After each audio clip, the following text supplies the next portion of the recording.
Hey, I'm Herald sportswriter Manny Navarro here at Monarch High School. Coach Calvin Davis and star cornerback Ronnie Hoggins, who's got 14 interceptions, Broward County record this season, probably the most in the state. And Coach, first of all, talk to me about the guy who's got magnets on his hand. How does he get so many interceptions? He's a hard worker. He's a student of the game, and it just shows on game day how much hard work he puts in during the week. Obviously, you got to have a gift, though. You got to be able to read the quarterback's eye, see where the ball's going. What do you think makes him so special at that? I would say his preparation. He's the best in the state. He proved it on the field this season. He proved it last season. His hard work just exemplifies what happens on the football field on game day. You guys, of course, are going to need a good secondary this week, facing a Miramar team that's very talented, playoff rematch from last year, first round of the playoffs. Coach, what did you guys learn from last year's playoff game? You're up 13-2 at one point, then it got away from you. What did you guys learn as a team from that experience? I think we learned that things happen for a reason.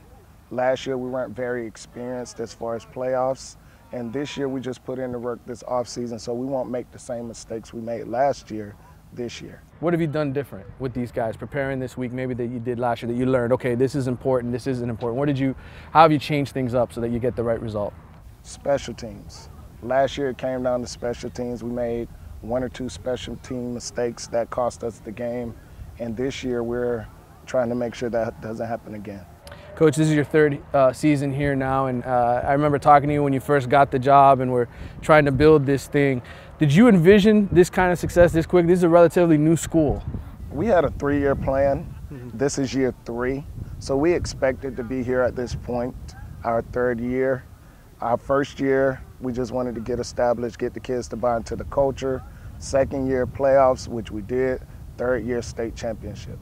Talking to a couple of your assistant coaches, this is a kind of a unique area. People drive through here and they see this nice school and they think, oh, there's a bunch of rich white kids that live around here. But it's a nice mix that it seems that you got of kids overall and some interesting backgrounds. Yes, we have a nice mix of kids from different demographics, and we just gel together well.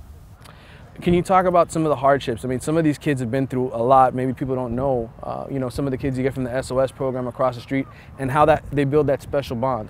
We have some kids that were a part of the SOS program. We have some kids that's been adopted that are in foster care. About 25% of our kids are still in the SOS program.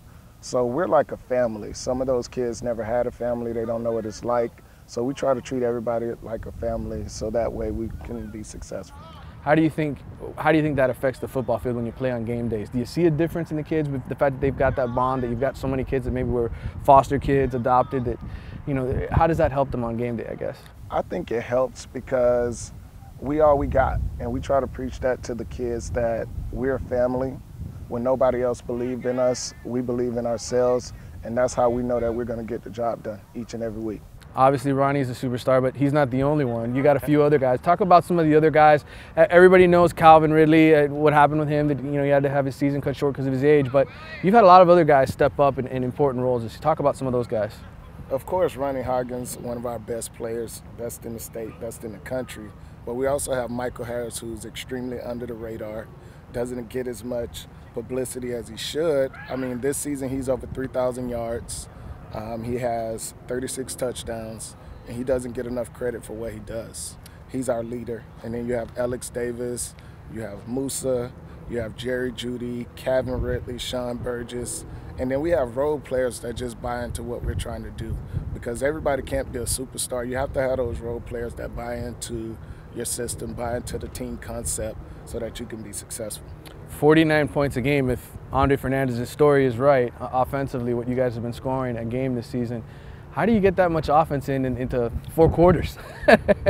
Defense wins championships. So if they're getting 3 and outs, we feel like we could put points on the board against anybody. People look at your schedule and say, well, maybe they haven't played that tough of a schedule. How do you feel? We play the schedule that's presented to us. A lot of teams in the south end of the county, they get a lot of respect, but they haven't played anybody either. So, I mean, we played the teams that were put in front of us. We've scored 49 points a game, and we'll do what we do. Score points, play good defense, win. You got a message from Miramar? Not really. We'll show up on Friday. No trash talking from these guys. All right, Coach. Thanks so much. All right.